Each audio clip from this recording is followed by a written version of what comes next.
What up, ladies and gentlemen? I go by the name of Ernest Patino, aka Nesto, and I'd like to welcome you to 100 Hours Club. Yes, ladies and gentlemen, I hope everybody out there is having a wonderful day. If you went to church, I usually drop on a Sunday, so if you went to church, give thanks to the man up above. You're here another day, and that's a positive right there.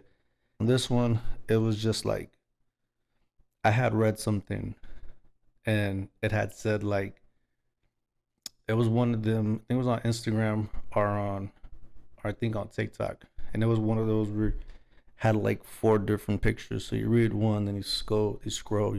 So the first one said like, if you ask a father like, would you die for your kids? Like every father is gonna say yes. Like if you ask me, would I die for my kids? Yes, I would definitely do anything I could do to save my kids and do put my kids' life before me. So it said that. It said that. And it scrolled and it said, would you live for your kids? Would you eat healthy? Would you stop drinking? Would you stop smoking? Would you be better for your kids? And it was one of them things that like kind of like I'm not gonna sit there and say slap me in the face, but it's one of them things that I really thought about because it's like if you ask any father like, hey, would you die for your kids? They're gonna say yes. But to flip it and say like, would you live for them? Like, would you be better? You know what I mean? Like, it sucks. It's crazy to even think that eating better is a better decision. We, as like Mexicans and like some households, not wealthy households, we come from whatever's on the table, you're going to eat. And if you're not hungry, then you're not going to eat. You know what I mean? You can't sit there and say you're hungry, but when there's food in front of you, you're not willing to eat it. You know what I mean? Like, that's not being hungry. If you're hungry, you're going to pretty much eat whatever is in front of you. So that's where I come from. So for pretty much the majority of my life, that's how I was raised, And of course, the older you get, it's not one of them things that it's kind of normalized. You know what I mean? You go out, you go like you're on lunch, you don't think about it. You just go get food. And by the time you know it, you're eating calories, you're eating carbs, you're eating fats. And it's like the fats that were in foods back when I was young, it's like not those type of foods. You know what I mean? There's so much that's being put into processed food. I'm not here to like judge or hell no. I'm not here to do that. I'm not here to tell people to eat better. I'm just saying like as a father, it has me really making wanting to make better decisions because for one, I didn't sit and have my daughter at a young age. Like I had my daughter when I was like 38. Like my wife had our daughter when she like I was 38 and I didn't so I don't feel like I have the time to play with time. You know what I mean? And play with my health. I'm about to be 40 and I'm not trying to like for so many years I was eating wrong and it's like okay, so if I want to live and be here for my daughter and be here another 40 years for her, I have to make the necessary steps to like to eat better. You know what I mean? Like I'm not a real big drinker. I'm a smoker, and when it comes to smoking, I used to smoke flower, and then now it's kind of like vapes. But with vapes, I'm in the process of pushing myself back. I'm in the process of really leaving things alone. You know what I mean? Like trying to just be natural, trying to just have natural highs, trying to just be a natural person. And like I said, trying to do all the necessary things that I could do to be a better father. Like, man, back in the day, RIP to my cousin Jesse, aka Chuito, or RIP to him. But I had a cousin named Chuito, and he was the older cousin. I was one of the younger cousins. He was the older cousin that never told his younger cousins no. Like my older brother, Had another cousin that kind of just pushed us to the side, pushed the young ones to the side, like, nah, y'all can't hang with us. But he knew, and he was like, you know what? I would rather have them hang out with me versus them being out and about and do like just being with random strangers. So I took my first drink with him, smoked my first cigarette, um, smoked bud with him. You know what I mean? Like that was he's this was the cousin that allowed me to do that. So I have been smoking since a very young age. But for me, on the flip side of that, like when I first started smoking, it was appreciation of what I was doing because at that time, for a very long time, I never paid for it. I always had a cousin that had it for me, and everywhere I was at, it just happened to be there. And even when I tried paying for it, half the people that I was with was like, "Nah, you good." But of course, I ended up having to pay for it myself. So I never really smoked because it was cool. It wasn't cool because the people I was with were doing it. It was like it was my escape. Like, I've said it before, like life for me as a youngster, life for me as a kid, it wasn't the best, but like my brother, like me and my older brother, we talking this like if I had to go through everything that I went through as a kid to be the person that I am now, would I do it again? Yes, I would. Me, if I would have like if I would have been young, dumb, and had a kid in San Antonio, I would have never had my daughter. And yeah, it would be another kid, and I would probably be as much as in love with that kid that I am with my daughter. But I don't know if I would have been able to give that kid the unconditional love that I give my daughter as the age that I am now. You know what I mean? Like, I know what it is to be without. I know how it feels to be let down. I know how it feels to be hurt. I know how it feels to be told ugly things to. And that's not something that I want from my daughter. I think that if I would have had a kid before this, I don't think I would have been ready for it. I don't think I would have been the person that I am now. I don't think it would have been as lovely as it is. Cuz even when it's lovely, even when it's the best, you still go through ups and downs, you still go through that. And ultimately a lot of that is why I'm the way I am now. And like I said, taking it back to like my cousin, like this was the person that gave me that opportunity to be free and say, you know what, if I drink and I get drunk because I'm young, I could just pass out right there. You know what I mean? He's gonna check on me. We're gonna be good. You know what I mean? I'm gonna be good. If I get too high and I go to sleep, he's gonna make sure I'm good. You know what I mean? Like, and it was so I was doing, like I said, I was smoking when I was really young. And like I said, smoking it was never because it was cool. It was never because like, oh, I'm gonna smoke and blow smoke out because I'm just that person. Nah, it was never that. It was always an escape. It was always a way out. Even when I started messing with La Colombiana, like it was just another way out. It was another way to get tapped out of reality. And ultimately that's what quote unquote drugs is. Even if you're getting prescribed drugs, it's a tap out of reality of what you're actually going through. Like you get painkillers for a specific pain you have, but it's not only it's not only it's not only aimed for that, it's your whole body feeling it. You know what I mean? It's everything. So it was a tap out for me. You know what I mean? It was never anything to be cool. Now I'm at this point in life where like I feel like calming down and like not smoking is probably even cooler. You know what I mean? And me, I always have a pen with me. Like I always have a pen.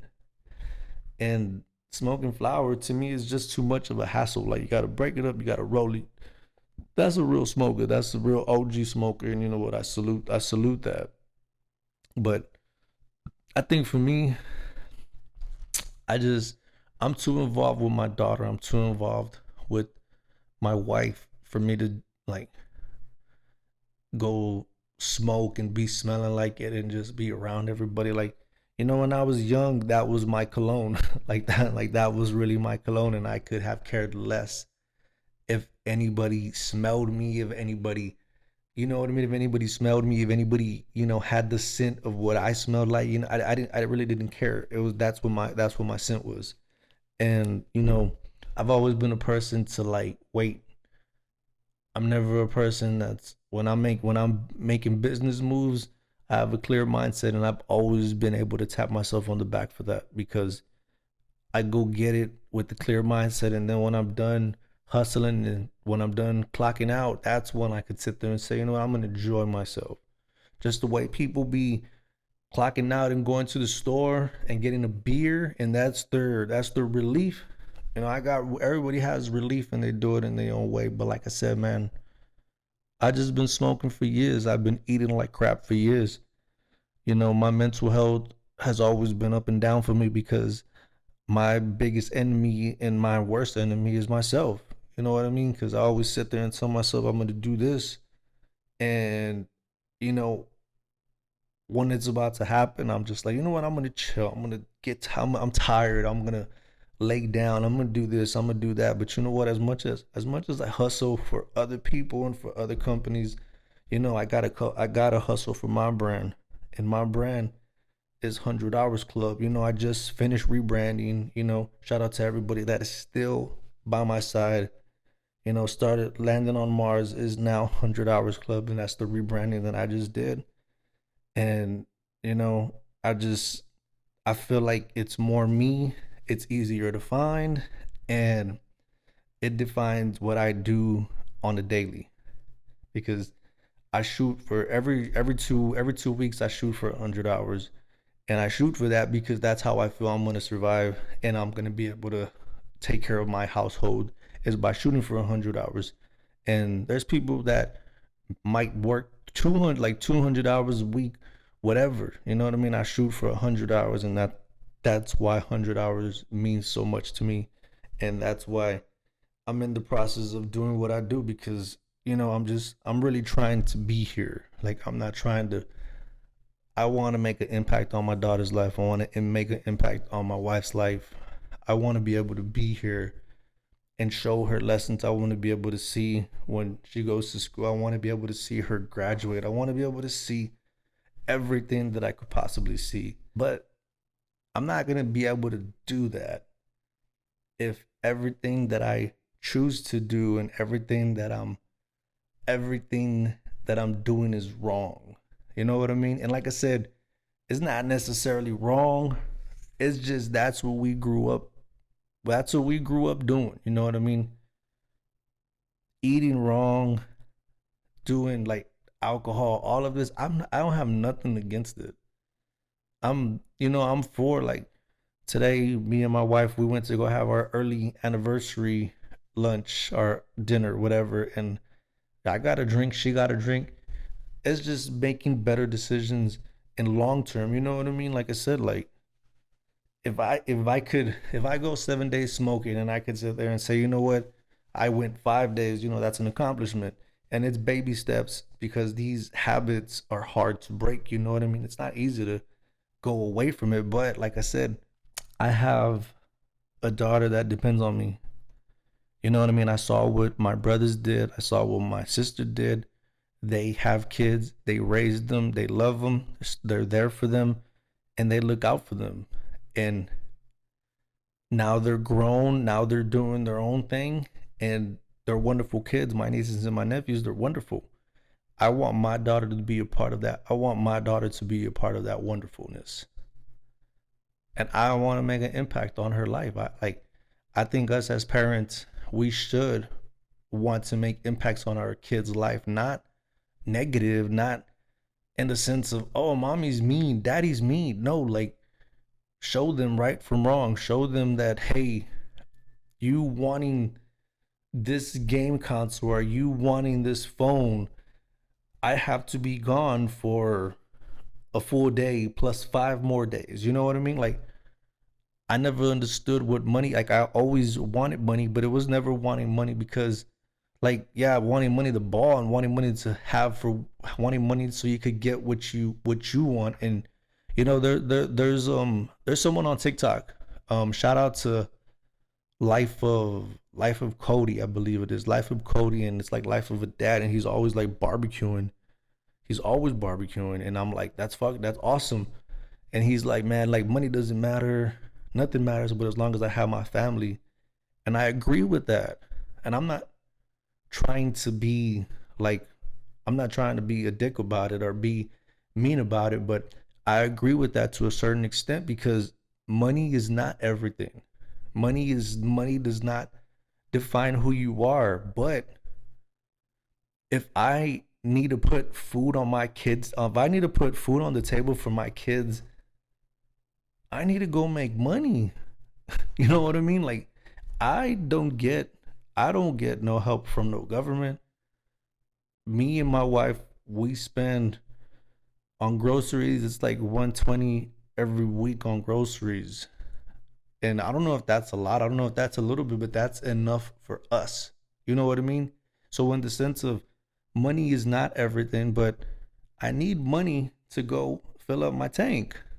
I need money to buy my phone. I need money for specific things, you know what I mean? And of course, like I look at this stuff and I love looking at things on TikTok. Like I said, TikTok is good, man. I have my love and hate with TikTok because it's one of the most depressing things that you could watch because when you see one sad video, that's what just pops up. But I love seeing life of dads. I love seeing mothers and single mothers and like I'm not a single father. My wife, I do everything I could possibly do to be there for her.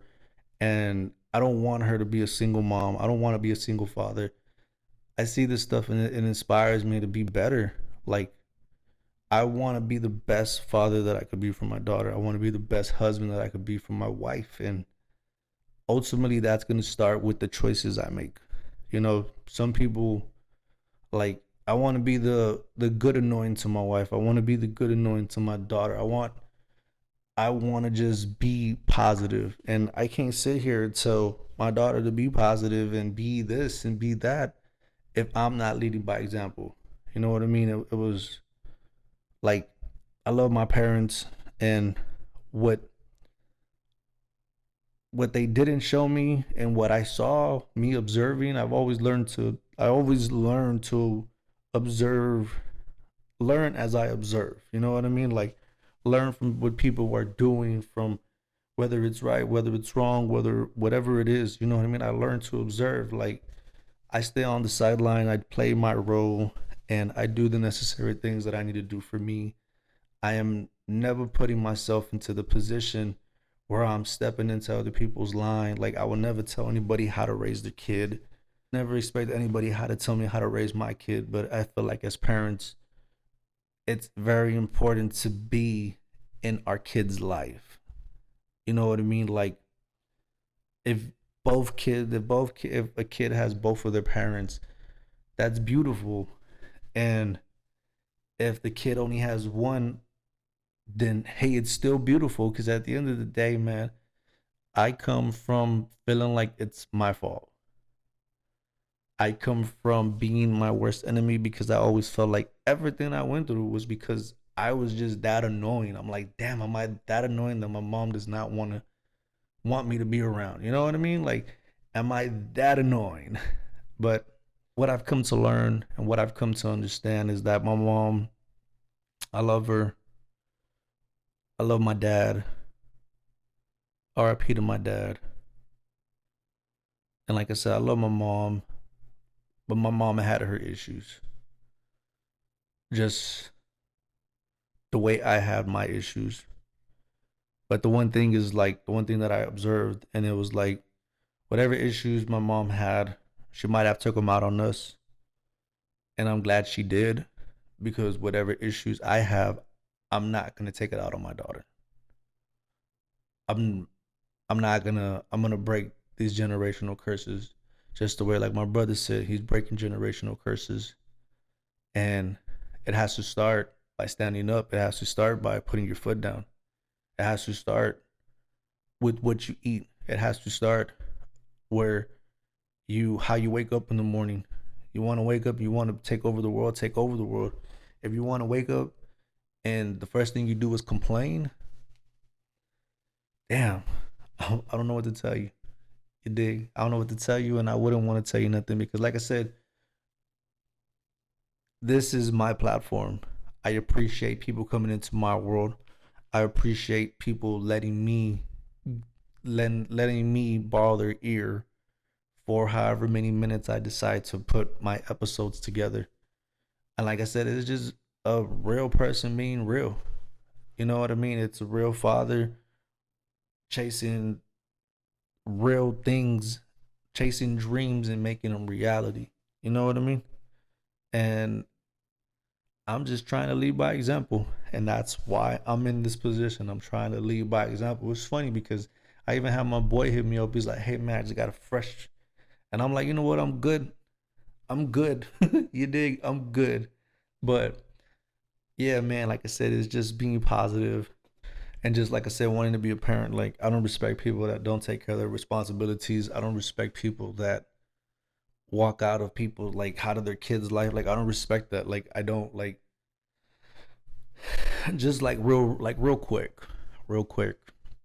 I've been wanting to talk about this and I was going to do like an episode by itself. But, I figured that we're on this topic. But there was a story that came out not too long ago. I want to say maybe about a year, 2 years ago. Now it's probably a year, 2 years. I'm not gonna say no names. First of all, I don't remember the names, but I'm not gonna say no names. I'm gonna talk about the story and just leave it at that. There was a lady, a mom, that wanted to go on vacation, and this mom didn't have a babysitter. So what she did is she left her daughter home by herself in a playpen in a crib, left her alone by herself, went on vacation, and was gone 10 days. Things didn't end well. The mom got back, and unfortunately, the daughter did pass away. I want to say the baby was about, I think, between 13 and 16 months. It was still a baby. And hearing this story didn't sit well with me.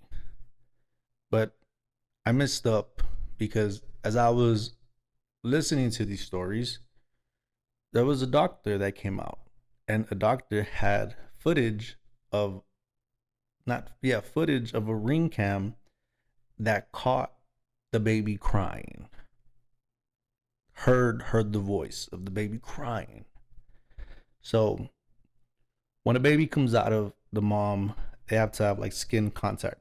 And for the first couple of months, the baby looks for the mom's like skin contact. Like that's the baby's comfort. I don't know what it's called. The doctor also said that it comes back between like 13 and 19 months. It's like a little phase that comes back. And when they played the video of the baby crying, I heard the baby crying. And it was one of those things, like, I don't know why. I don't know why I heard that, because that just messed me up. And ultimately, what the doctor had even said was the baby wasn't necessarily crying because it wanted something or it was hurt. The baby just wanted the mom. That's it. The baby wanted to just be picked up, be with the mom, and there would have been no crying. It's not as simple as that, but from what the doctor said, that's how it sounded. And one thing about me is I don't like my daughter to cry. And it's not because I don't like her to cry, because of course she's a baby, she's gonna cry. But my whole thing is like, I am right here to help her in any way she needs so she does not cry. Because when you hear a baby cry the way I heard that baby cry, it's just one of those things, like, I don't ever want my daughter to ever cry like that in need of something. And I don't understand how parents can do that. How could you be a parent and allow this to happen just because you want to go on vacation? Me and my wife, we don't, it's not our daughter revolving herself around our vacation. It's us revolving ourselves around our daughter so she could have a vacation. We want to go to Disney, but we're waiting until she turns 5 so she could have better memories and she could understand it more. So we want to go to Disney and say, well, we're just going to go by ourselves. No, man. No. When you have a kid, when you have a child, it's a privilege. It's an honor. And if you're not going to be better for yourself, if you're not going to be an example for yourself, then, be an example for the little human that is looking up to you, because you could do whatever and these little humans are going to love you because that's just what they do. Like they look up to their parents.